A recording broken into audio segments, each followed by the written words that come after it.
If your landscaping website isn't bringing in leads, you're probably focusing on the wrong things. Most landscapers are still trying to win on Google using outdated tactics that actually hurt their rankings. Here's what Google really cares about in 2025, and it's not keywords or technical SEO. First, Google wants to see regular activity.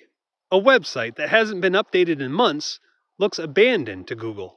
Just like an overgrown, weedy property makes you question a landscaper's abilities, a neglected website makes Google question if you're still in business. This doesn't have to take hours.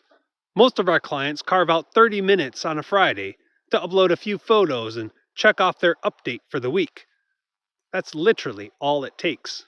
Second, Google is now looking at the complete picture of your business online.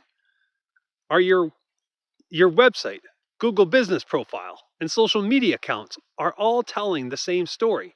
Or are they sending mixed signals about what you do? Third, Google can actually see and understand your project photos now. Their image recognition technology identifies patios, plants, retaining walls, and more. This means that every project photo you share is a powerful ranking signal, but only if you're naming them properly and adding descriptions.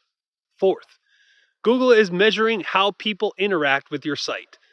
Do they stay and explore, or do they leave immediately?